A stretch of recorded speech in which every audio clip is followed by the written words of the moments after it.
Yo, yo. What's pop? Brand new whip just copped. Now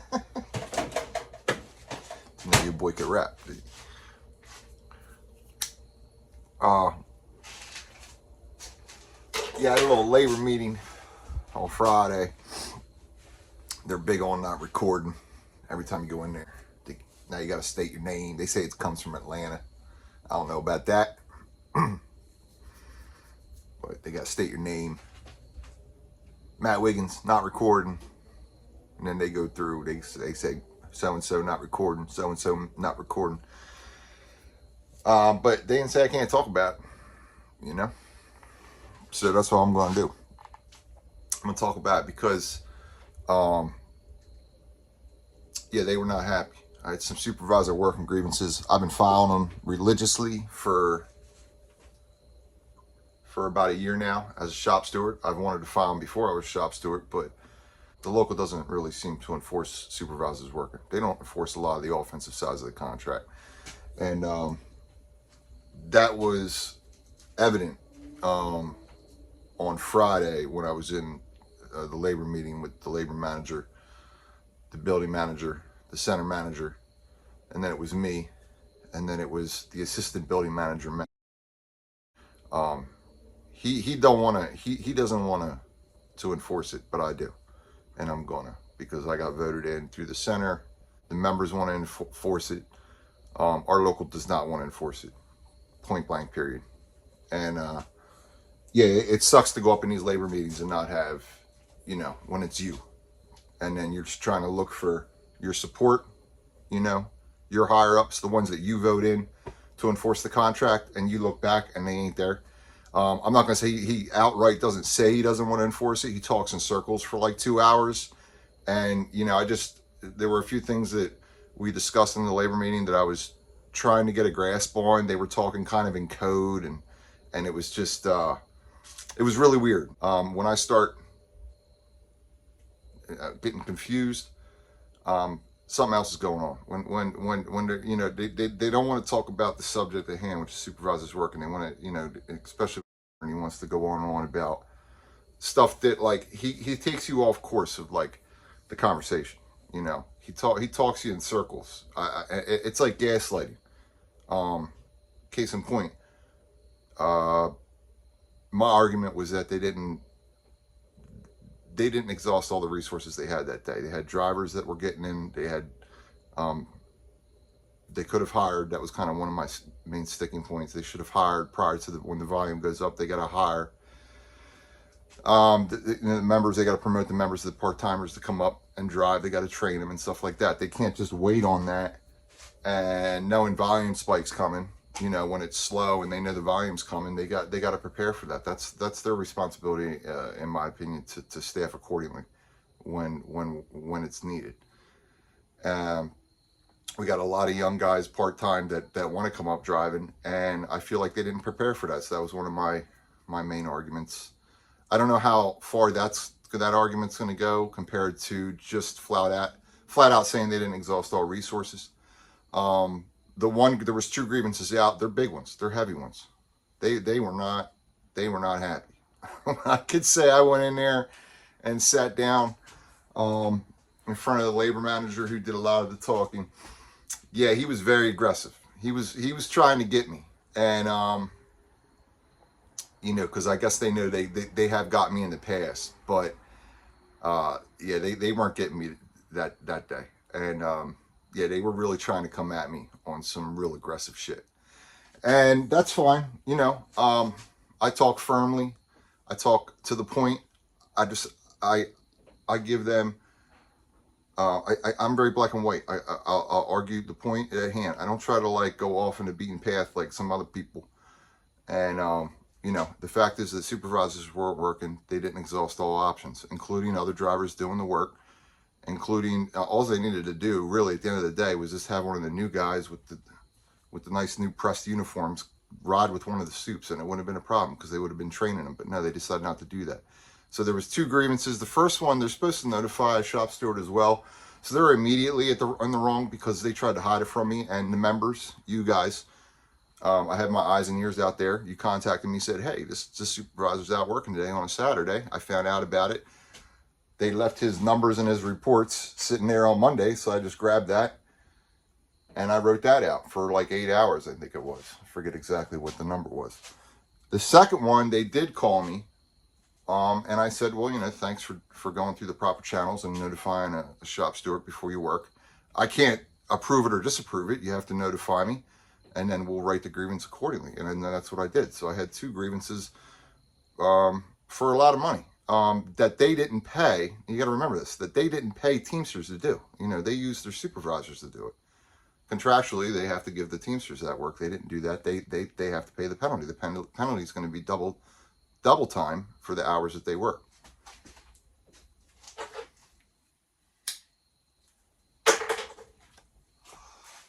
When I tell you I was up there fighting alone, I was up there fighting alone. And that's disappointing to me. That's really, and I haven't really seen that before. I've been up there for discipline, as you guys know. I've been up there, a few times. They try, especially when I became shop steward, they really tried to get me out of there. And I'll give our local and our business agent all the credit in the world, because they did what they had to do, and they got my job back because they were claiming violence in the workplace, and there was absolutely no violence. When you start as a member, you start talking a little loud and you get a little rowdy. All of a sudden there's violence in the workplace. But when they do it, especially on Friday in this labor meeting, where they were coming at me hard, and they were coming at everybody. They were saying some shit that was off the wall. I'm not gonna put other members' business out there, but they were throwing everything at the wall to see what sticks. And some of the stuff that they say was just way out of line. And I called them out on it, and I stood there firm and held my ground and argued the point of supervisors work and not everything else. They're trying to invoke like a little bit of harassment now. I'll just split up the truck and make all the guys do all the access. It's like, yeah, that's basically, at the end of the day, that's what you got to do. If you got layoffs or people that don't come in, then you got to call them in. If you don't have the proper staffing, they say, well, we have, let's just say they were arguing about, we had 100 trips and 100 drivers. So somebody called out. Well, as a business, my argument was, if you have 100 drivers, I literally asked this in quotes, are we humans or are we machines? Because you have 100 drivers, people are going to call out. And it's more than that. I mean, the building has like 300, but I'm just using 100 as an excuse, let's just say, for our center. You're going to have call outs, and then they try to, well, you only get 3 sick days. They try to take you down this path. And I'm like, I got 2 kids under 5. I can burn 3 sick days in a month. Just because you don't have the sick days in the bank doesn't mean you can't call out. They even argued that the center manager said that was just financial security, because she's given people discipline for using a sick day, which we only get 3 of in a year. So what that definition of that sick day is you have the ability to get paid for that day off when you're sick. That doesn't mean you can only call out 3 days a year. Are they out of their fucking mind? Shit, they were giving me 10 days off for COVID just 4 years ago. Like, what the fuck? They go off on these wild, they try to like chase you down these rabbit holes, and it's just, all you have to do is argue the point, and the point is that supervisors work, and they can't do that. And it's really disappointing for me when I write these grievances, and I know that the local doesn't want to. Maybe not the whole local. I don't know how it is in Willow Grove. If there's Willow Grove guys in here, you can let me know. But in Westchester, the supervisors run rampant in that building. They work everywhere. They have the run of the whole building. And there's nothing that our local is doing about it. I'm doing something about it. But when I go up in these labor meetings, and I've seen on Friday, I get backed into a corner. And I'm getting swung on by 3 of the corporate guys, and I'm looking for help. And it ain't there. It ain't there. And that's some bullshit. That's some bullshit. And I'm going to call it out as I see it. You could call me out on my bullshit. That's some bullshit. You're there. Our business agents are there to enforce the contract. Not just do what they want, collect their little 190 grand, their double pensions. And then just, we look around, and where in Westchester is there Teamster presence besides what we make of it? They're not there. It's just not there. They got this new van. They got this wrap on this year. They spent $6,000, I think more, $7,000 on a wrap on this van. We haven't seen that van ever. I think 1-2 times in 23 years I've been there.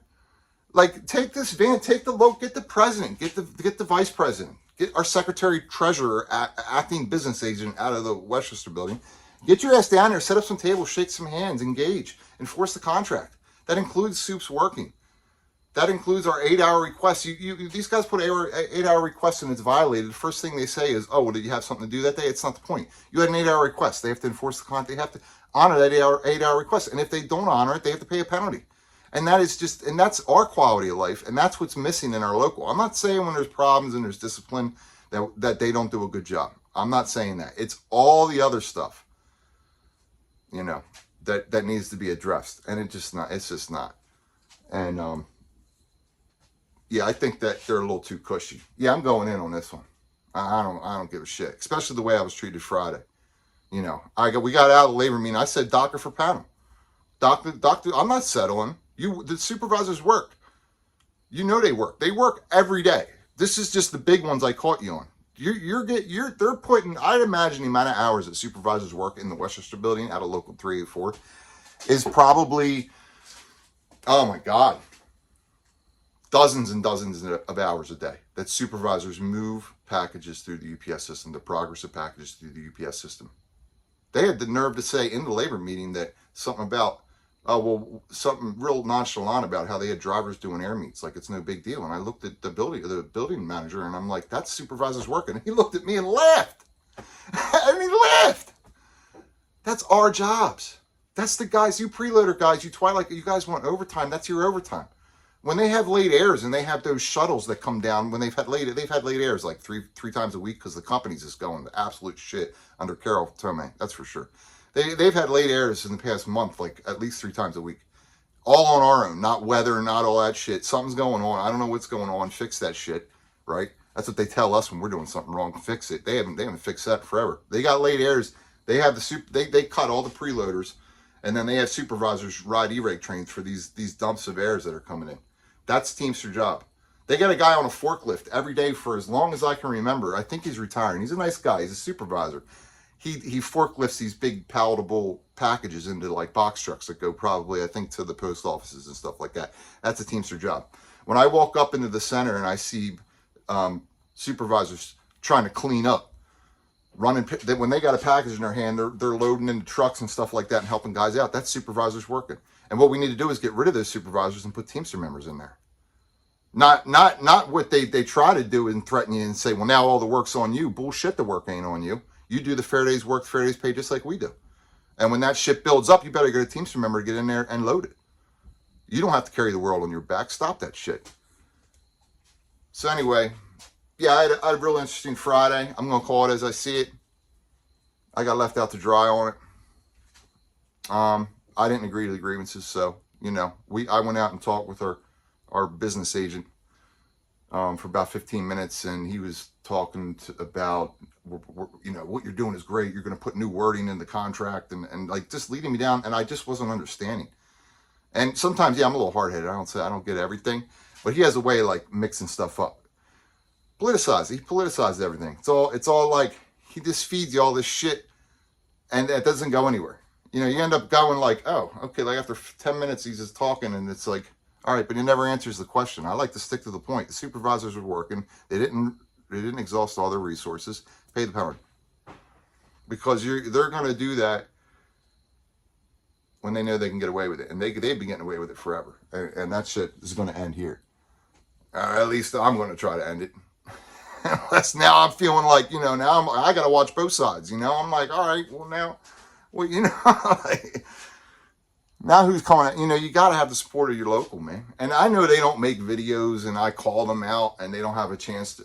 They do. They can go on social media. They can be transparent to the members. They can say what they want. They can come out. I hope they watch this video. I'm sure they don't. They just roll their eyes. I've heard them say that before. Get off the internet. That doesn't do it. No.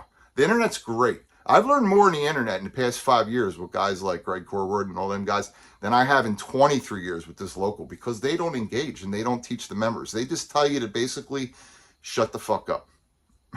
Don't read that. Don't do that. They talk a big game at these union meetings. You go in the Westchester building, that shit's laughable. That shit's laughable, dude. And you know what? I got voted in. I appreciate you guys for voting me in, and I'm going to do my best to to enforce the contract as I see it, which is just pretty simple. I mean, it's all in black and white. Supervisors working can't do it. 8-hour requests. If you got a 9-5 grievance and they violate, then it's a 9-5 grievance. It ain't like all this other shit they try to throw at you. Oh, we didn't stop completely at a stop sign, so we'll give you a warning letter. No. 9-5 grievance is a 9-5 grievance. That's harassment. The other shit's all harassment. And that's what, well, I'll bleep his name out. The building manager walked out of the meeting. He was sitting there. And the labor manager was sitting there. I was sitting there at one point, and I look over, man, he was like this. he would not let it. I said, man, I looked at our business agent. I go, man, this guy looks like he's going to jump across the table at me. It's real. I get you guys are mad. I get it's a big penalty, but you did wrong, and now we got to fix it. And the only way you're going to fix it is if you pay. If I go up there and just fold and go, oh yeah, okay, a guy called out in Norristown. Okay, yeah, the soups can work today. Sure, nah. You got to expect call outs. You got 100 drivers. You got to overstaff. And then they go, well, then people were guaranteed 8. All right, well, then when you were talking about how the supervisors run air shuttles and they do misloads and they do all this shit, that could be the Teamster job. So now all these little extra, like if we got 100 drivers and 100 drivers show up and there's extras and they want their 8, which never happens, but they want their 8, then that's what they do. Misloads, late airs, help with e-regs, go tap pickups, stuff like that. There's always work to be done. They want to do it. They want to do the Teamster job. Not on my watch, not anymore. Done with that shit. All right, I just wanted to vent. I went out to Nick's with another driver that's, like-minded like myself, and I vented. I had a rough day Friday. Yeah, it was a rough one, but I'm going to keep moving forward with this. It is what it is, and we'll see where it goes. We'll see where it goes. I'm optimistic about it because I got you guys. All right, see you.